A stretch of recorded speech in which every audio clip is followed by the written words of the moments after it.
Hello guys, welcome to my YouTube channel. आज हम BSc fourth semester के chemistry के सिलेबस के बारे में डिस्कस करेंगे, जिसमें कि हमारे टोटल 8 यूनिट होते हैं, जिसमें से आज हम फर्स्ट यूनिट के बारे में बात करेंगे। ओके, और फर्स्ट यूनिट का नेम क्या है? Atomic structure. आज हम इस हमारा D Broglie equation first topic है, जो D Broglie equation. D Broglie equation क्या होता है, ध्यान से सुनिएगा आप लोग। डी ब्रॉगली एक वैज्ञानिक थे, एक साइंटिस्ट थे, जिन्होंने एक प्रिंसिपल दिया था। और प्रिंसिपल क्या था? उन्होंने किसी भी मैटर के डबल नेचर के बारे में बताया था कि जो मैटर होते हैं, वो जो मूविंग पार्टिकल्स होते हैं, वो भी डबल नेचर शो करते हैं, और रेडिएशन ही केवल डबल नेचर शो नहीं करता है। जो हमारे मूविंग पार्टिकल होते हैं, वो भी हमारे डबल नेचर शो करते हैं। डबल नेचर में क्या क्या आता है? जैसे कि एक वेव का नेचर शो करते हैं और एक एटम का नेचर शो करते हैं। तो यही बताया था डी ब्रॉगली ने। देखिए, अब हम नोट्स की तरफ चलते हैं। De Broglie suggest that the principle of double nature is not valid for radiation. अभी मैंने क्या बताया आप सबको, वही इस नोट्स में लिखा हुआ है कि डी ब्रॉगली ने एक प्रिंसिपल सजेस्ट किया था डुअल नेचर के बारे में।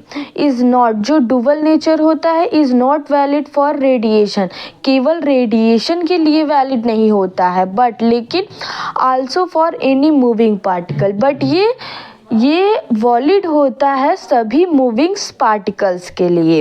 अकॉर्डिंग टू डी ब्रॉगली के अनुसार the matter has a double character.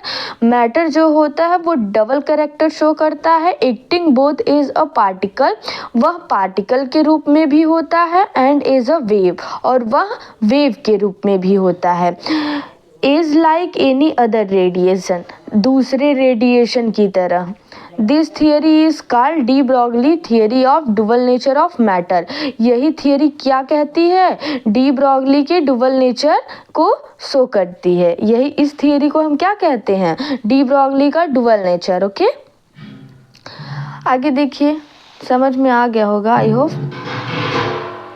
If m be the mass of a particle, हम मान लेते हैं, लेट कर लेते हैं, यदि m मास का कोई भी पार्टिकल है और उसकी वेलोसिटी u है, देन वेवलेंथ लैम्डा है, तो हमारा इक्वेशन क्या हो जाएगा? Lambda is equal to h upon m u is equal to M U को हम पी लिख सकते हैं। क्यों?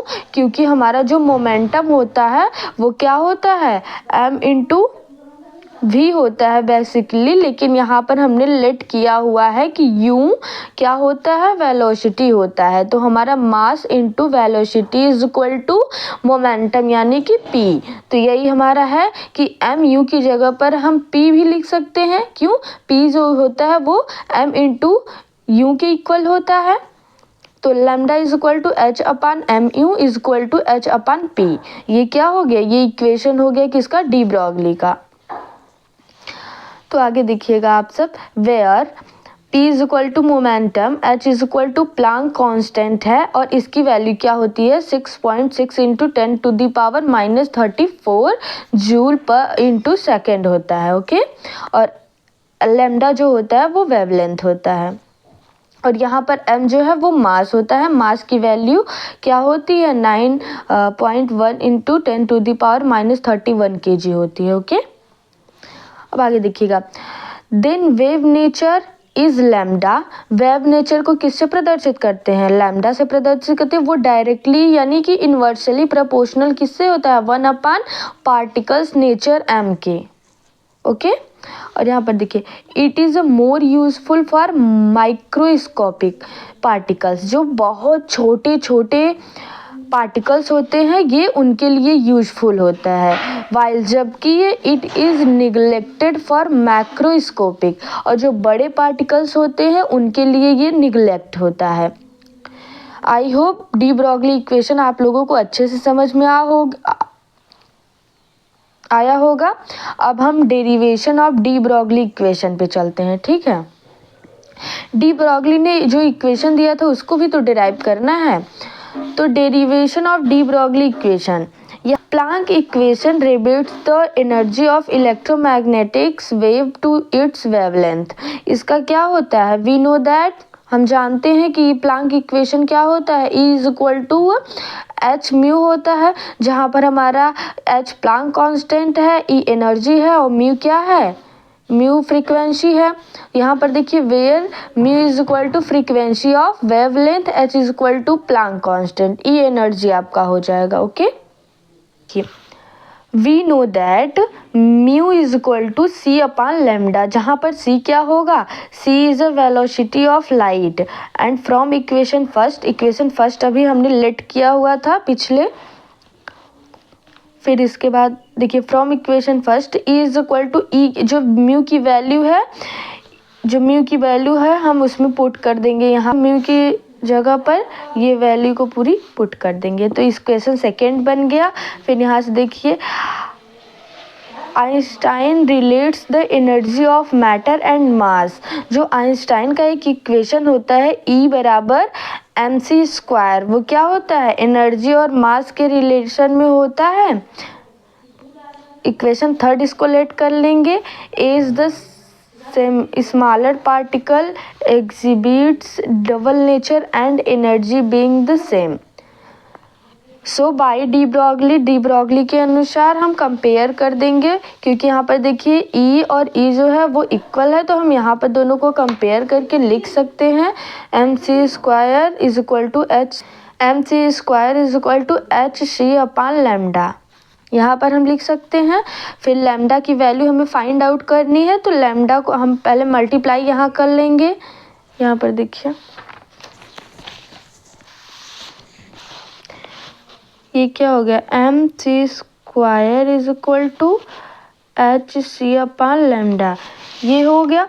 तो यहाँ पर लैम्डा की वैल्यू फिर यहाँ से यहाँ मल्टीप्लाई करेंगे, यहाँ इज इक्वल टू 1 मान लेंगे, mc² lambda is equal to hc हो जाएगा। लैम्डा की वैल्यू फाइंड आउट करनी है, तो hc अपॉन mc² हो जाएगा, इतनी वैल्यू आ जाएगी हमारी लैम्डा की।